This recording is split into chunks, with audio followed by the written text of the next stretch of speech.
আসসালামু আলাইকুম। আজকে চলে আসলাম আমাদের বাগানে।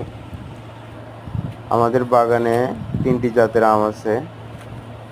এর মধ্যে রূপালী আছে, লকনা আছে এবং ক্ষীরসাবাদ বা হিমসাগর।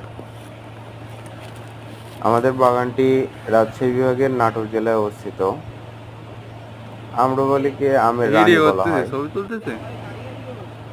আম্রপালিকে আমের রানী বলা হয়। যেহেতু আমের রানী বলা হয়, বুঝতেই পারছেন এই আমটা কতটা ব্ল্যাকমেল করি স্বাদযুক্ত তোরে আর হয়। কি করবো। দেখুন কি পরিমাণে আম আসছে আমাদের বাগানে, এবং আমগুলো অনেক ফ্রেশ।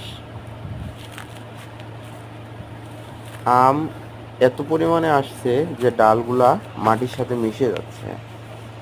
অনেক বড় হচ্ছে আমগুলা, এবং এই আমগুলা দেখতে অনেক সুন্দর।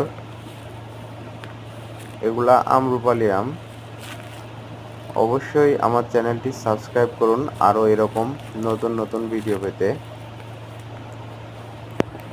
এই আম বাগানে খেজুর গাছ আছে কিছু, দেখতে পাচ্ছেন খেজুরের গাছ একটি দেখা যাচ্ছে, হলুদ রঙের খেজুর ধরছে।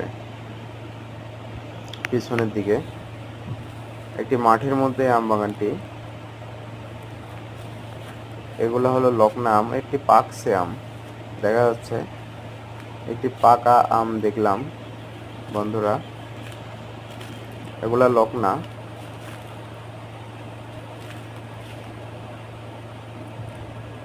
এই আমগুলো অনেক ফ্রেশ এবং বড় হয়। দেখুন কত নিচে আম ধরছে। এগুলো হচ্ছে রূপালী আম, অনেক ফ্রেশ কন্ডিশন এবং স্বাদযুক্ত হয়। আমাদের বাগানের আম এবার আমরা দেখব একটি গাছে অনেক মাশাআল্লাহ পরিমাণে আম আসছে, এবং সুন্দর হচ্ছে। আমার ছোট ভাই সে আমগুলাকে আরেকটু উঁচু করে দিতে কিছু কাঠি দিয়ে